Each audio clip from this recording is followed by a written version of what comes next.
everyone, it's good to be back. You might have noticed a large gap from the last episode to this one. I think the last one took place sometime in, was it November? Was it December? I don't even remember anymore. And here we are almost at the end of January, and that's when this one's taking place. So yeah, a little bit of a hiatus. Truth is, I flaked. I just flaked. I became overwhelmed with my life. I became mentally and physically, but more mentally, just full. And I needed to take some time to unfill, if you know what I mean.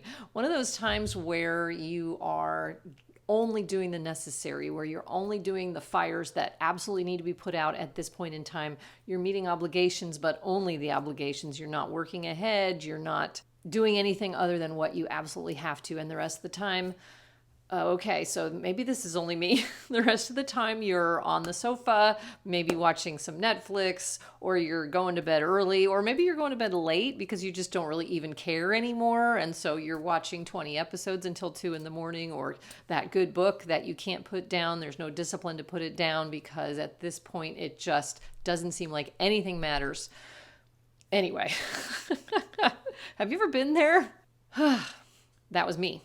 I spoke in my last episode about doable ways to find time for yourself. And I think one of the reasons I needed to talk about that then was because I needed to figure out how to do that for me.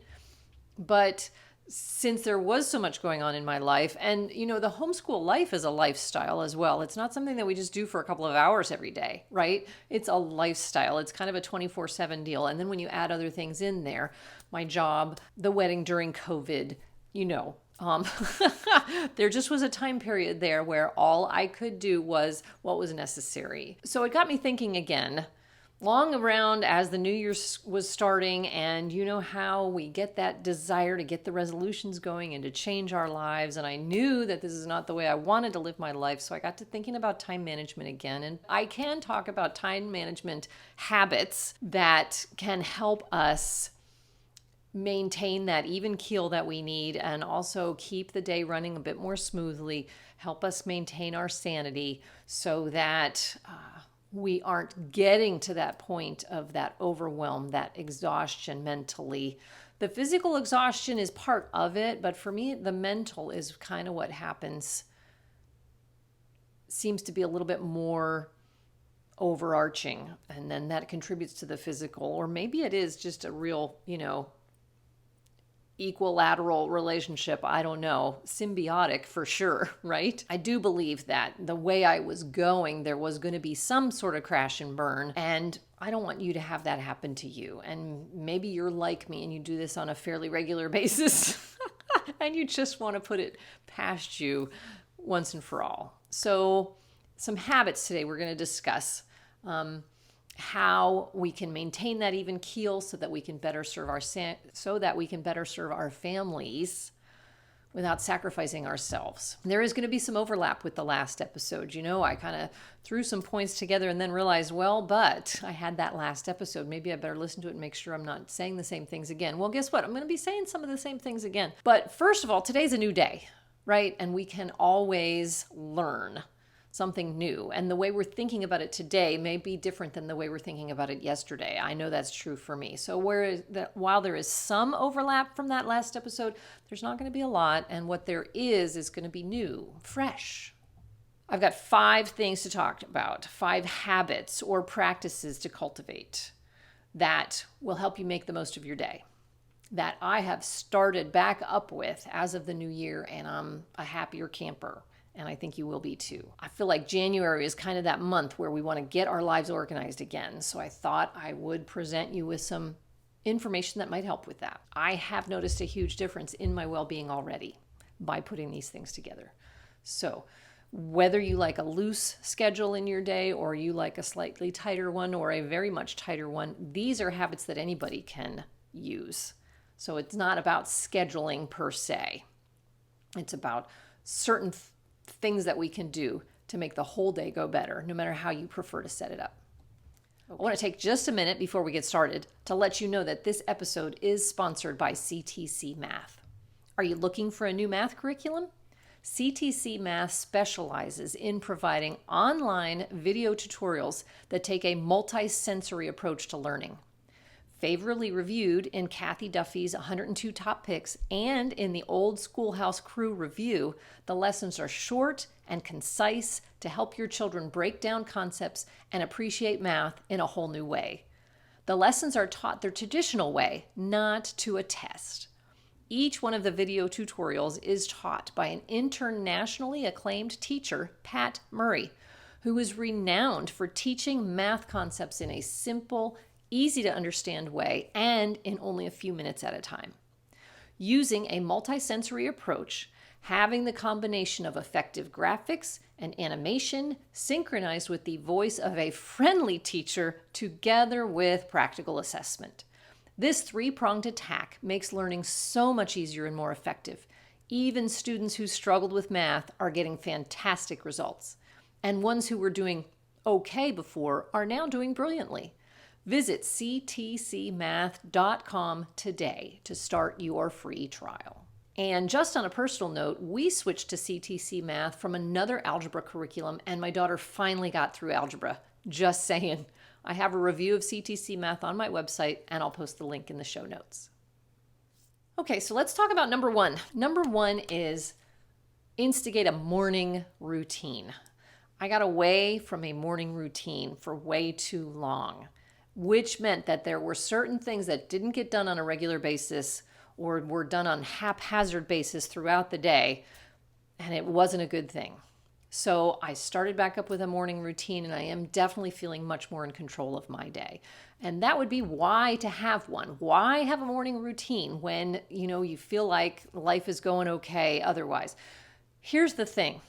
The morning routine gives you time to yourself to think through your day, to get your mindset ready for whatever may come your way that day. And we all know that homeschool days can be doozies as far as we plan one thing and completely other things may actually happen. But if you've had that time in the morning to get your mindset ready for the day, then we can handle those interruptions and those unplanned events a lot better. I know that I can. The thing about a morning routine is it needs to be sustainable. It needs to be something that you can do morning after morning. So you don't want to put too many tasks into it. You want it to be manageable, and it shouldn't take hours and hours every day, right? And that's, of course, going to be dependent upon the season of your life. As far as what tasks to put in your morning routine, I hate it when people say, these must be in your morning routine. No, that's not true. Your morning routine is your morning routine. So you do what is going to work best for you. So for example, my current morning routine, and just to let you know, it will probably change. It has already been tweaked and adapted since the beginning of the year. So that can happen. That's okay. It's the idea of having the morning routine in the first place that is the thing to put in there. And then as you are traveling through your days and as you are moving from season to season of your life, it's going to change. And that is okay. You discover which things really are important and which things are not. That is great. So here's what's in my morning routine right now. So I get up, I use the restroom, I get a glass of water from the kitchen and have a vitamin C pill. And then what happens next? I sit down and, first I start the pot of coffee, right? And then I sit down and have my Bible time and prayer time. And then I do a couple of chores for the blog, so that I know that those are done every day.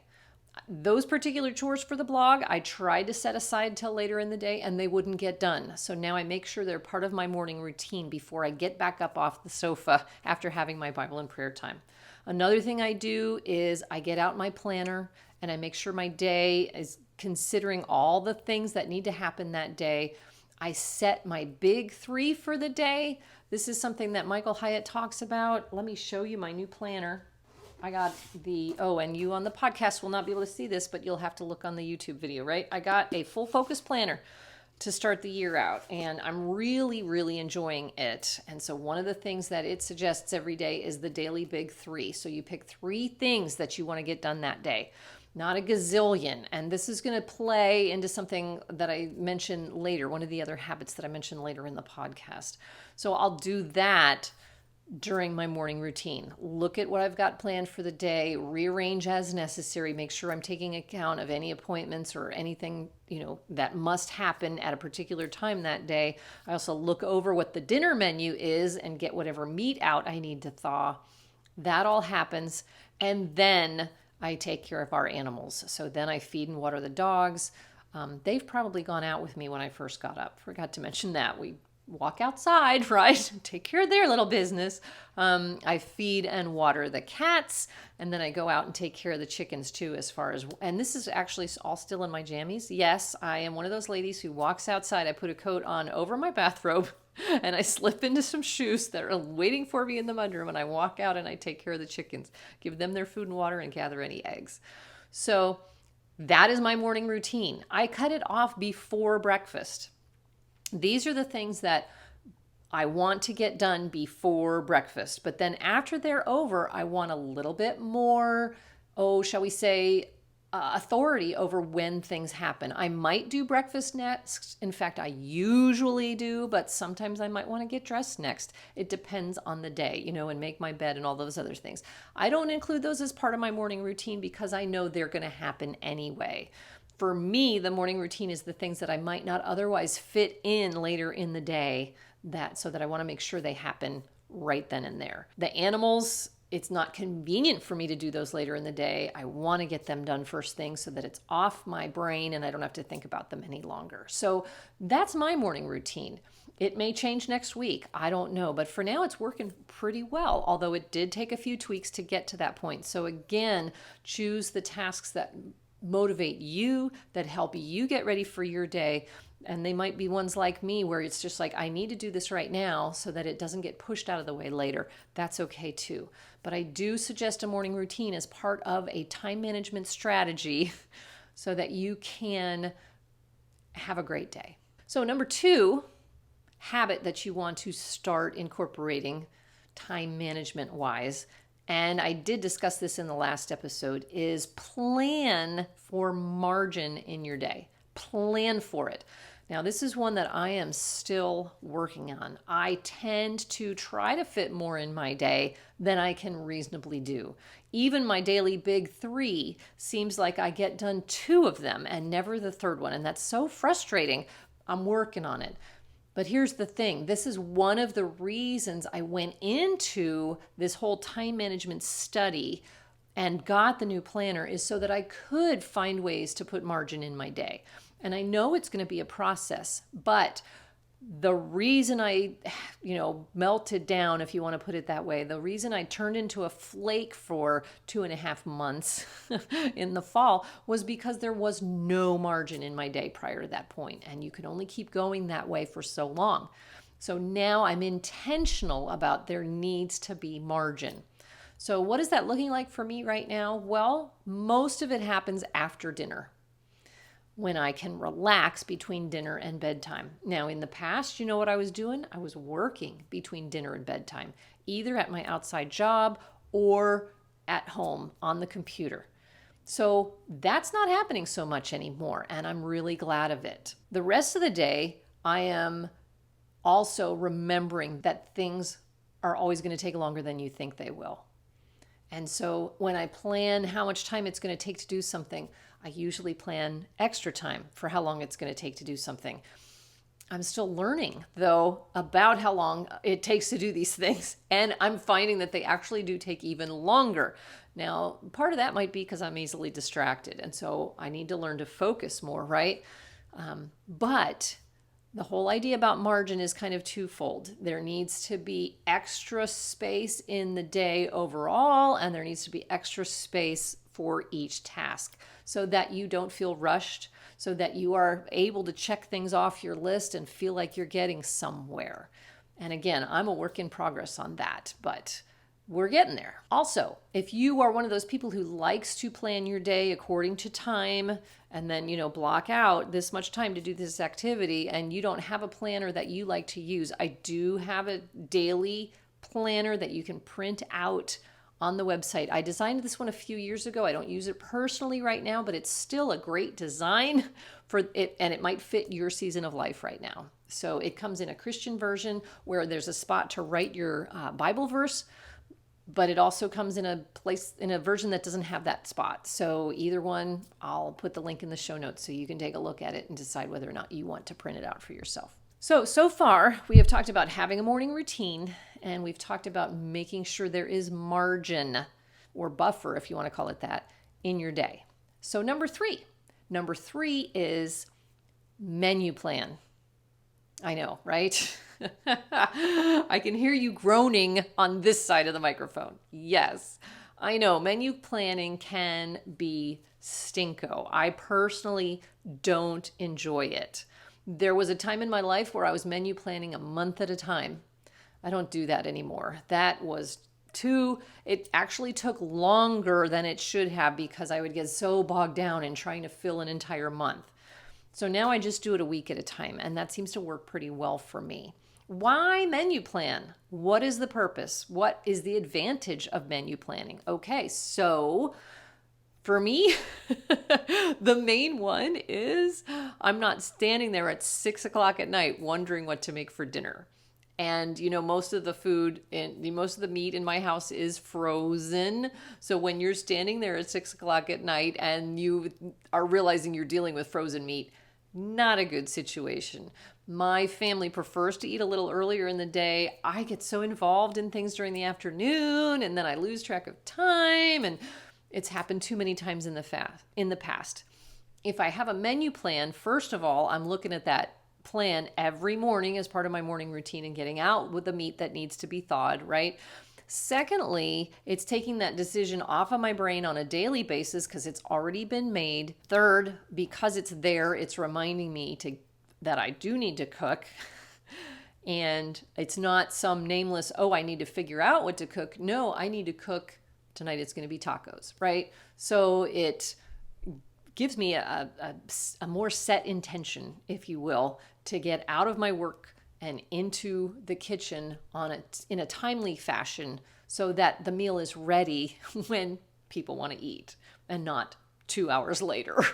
And when you're shopping, it not only saves time because you're only looking for what you need for the menu plan, but it also helps your budget because you're only looking for what you need for the menu plan. You're not just saying, I might use this and I might use this. No, you've got the list of what you need to purchase to make the menu plan happen. And what I generally do is first I shop, in quotes, my pantry and my freezer. And I start with the ingredients that are already in the house for my menu plan. And so it's maybe only 1 or 2 meals a week that I am having to actually buy something for that meal that week. I do try to shop specials. Don't get me wrong. I stock up on things that are on sale, and then later I'll use them in a menu plan. So I'm not necessarily saying, every meal you're going to shop for every week and you're never going to pick up something that is not on your plan. Not saying that at all. What I am saying is when it's already in the pantry and the freezer, then you have less chance of it being out at the store when you go there. You already know you have the ingredients, right? Okay, so number 4 is not necessarily a habit. It's more of a practice or a strategy. And here's my question for you. Are you still teaching every child every subject? Because if you are, you're definitely overwhelmed probably every day. And or your kids are probably behind at this point. How do I know this? Because I've been there. So what's the solution to that? The solution to that is to start farming some things out a little bit so that your kids are either being taught by some other situation, maybe it's online curriculum or a co-op situation, or if you have the money for it, a tutor, or they are teaching themselves the material. And you might think, but I only have younger kids, this doesn't apply to me. You know what? This applies a lot earlier than you think it's going to. And I have a couple of blog posts, again, I'll link to them in the show notes, about teaching your kids to learn independently. And it can start super young, doesn't have to, totally up to you. But I do recommend it at some point because that's going to free you up to have a little bit more control over your day and to not be constantly having to do school all day long, all the time with all the kids. Gives you the freedom to step away for a while and just be the person that answers questions. So again, there's a lot involved with that. It is a process. It's not something that's going to happen overnight, but it is something I do like to throw out there. Something that is you're going to work towards so that not only does it benefit your kid because they're learning a skill, which is how to learn, it also benefits you. So again, what are some ways to do that? Online curriculum is great, and that's where the Ctc Math might come in. Textbooks are a great way for your kid to teach themselves. Now, textbooks get a bad rap. I'm not saying you have to use them for every subject, but they're not that horrible when you think about the skills that they are teaching your kid, not just the content, but the skills. So something to think about. The other thing that having your kids learn independently does for you is it creates more space in your brain, right? One less thing for you to stay absolutely on top of, and therefore you are less overwhelmed. I think that's often the problem, is we feel like we are the ones that have to be on top of every single detail. So in my last episode, I talked about delegating and perfectionism. Definitely want to revisit that one. But in this case, I'm talking about using independent learning as one of those spots where, hey, your kid is beginning to take responsibility for this for themselves. And you don't have to be the one that is absolutely in control of every single detail. So number 5, I guess it sounds a lot like one of the previous ones. It sounds a little bit like the one with margin. But in this case, it's not just margin. It's not just, okay, there's going to be extra time, and that gives the opportunity for any task to expand, to fill that if necessary. This is more being intentional about planning time for you to do something that you want to do. And I did also mention that one in the last episode. I'm feeling like maybe there's a little bit of repeat here, but again, I just can't get too bent out of shape about it because I think we all need to hear these things multiple times. So plan time for yourself. You're not going to get it if you're not intentional about it. So is it possible to get away for lunch with a friend? That's always a fun one. But if not that, because there were years and years and years where I could not do that, maybe just plan an hour every evening where you get to binge watch your favorite Netflix series. Or I'm also taking a daily walk. And that is something that I started without realizing how wonderful it was going to be for me. I started it because I was told to do gentle exercise rather than stress in my body with the type of exercise that I had been doing. So I started taking a walk, and then I started taking my dogs with me. And now it is actually one of my favorite parts of the day. People talk about exercise and getting outside as clearing their brains. And I mean, that's true. I'm usually listening to a podcast while I'm out there, so my brain is actually fairly engaged. What it does do, though, is it clears out my heart. Usually, if there's anything negative going on emotionally, it's cleared out by the time I get back. Or it's at least much less important because I've been outside, I've been breathing the fresh air, I've been talking with my dogs, I've been listening to a podcast. I don't know. That's just what I'm doing lately. What will you do for you? And it's not, exercise is an option. Sometimes exercise just seems like another box we have to check. Are you enjoying the exercise? If you're enjoying it, then that counts here. If you're not enjoying the exercise, if it's a box to check and you're not feeling any mental or physical benefit, or maybe you are, but it's just so hard or frustrating, or it just adds more stress in your day, then find some other way to treat yourself or to spend time for yourself. Don't count the exercise if that's not what it's doing for you. I'm not saying don't do the exercise, but I'm saying it doesn't count for you time if it's not something that you really do feel better mentally, physically, emotionally when you do it. Find something that makes you feel better. That's the point of me time. Part of it too is just taking good care of yourself. So are you getting enough sleep? I've started scheduling my sleep from 10 to 6 because I've read all over the place that when you go to bed at the same time and wake up at the same time every morning, that's going to help your sleep get better. And I certainly need that. Are you eating 3 decent meals a day? Or are you skimping somewhere because you run out of time, because you're not taking the time for that for yourself? Are you drinking enough water? Okay, I don't know if this really counts here, but I got to tell you, I'm using an app right now. It's called Plant Nanny, and it's the funnest thing ever. There's a little guy, he's a plant, and every time I drink a glass of water, the plant feels happy. And if I don't drink my water, the plant is not happy, and it's really cute. Might want to look for that if you're having trouble drinking enough water every day. Okay, so in summary, we have talked about 5 habits or practices that you can put into your days to help you feel more in control, to help you maintain your sanity, to feel like the woman that you want to be, and the mom you want to be, and the wife you want to be, all of those things. Does it happen overnight? Of course not. We are an ever-changing, ever-growing, ever-learning being, and that's okay. And probably don't try to do all of these at once. Pick one of these 5 things to start on and see how that works out, and then you can add the others as you go. But let's remind ourselves what they are. You know what? They're actually 5 M's. Well, kinda. Number 1, your morning routine. Number 2, margin. Number 3, menu plan. See how good we're doing so far with the M's? Number 4, make independent learning a part of your kid's day. Okay, well, maybe not. That one's a stretch.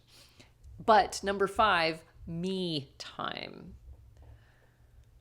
Put these things into your life as much as you can and see how you do. See how much better you feel. I know that I am feeling much more on top of things, much more like the person that I want to be. And that's what's really important. It's not about are you pleasing those around you, although I know that that's how we are and that's something that we do take into consideration, and that's fine. But more importantly, how do you feel about yourself? That's what's important. And so I want that for you to be a positive thing and feeling like you're doing what you want to be doing and being who you want to be. Remember, you can find the show notes at annyandeverything.com/podcast. Look for this episode, which is number 48. While you're there, sign up for my newsletter in the sidebar at the right. And then you'll get regular encouragement in your inbox. Remember, homeschooling high school may not always be easy, but it doesn't have to be that hard. See you next time. Right? Because you're only purchasing what you need for the menu plan. And it also helps with your budget. So not only just like what did I just say?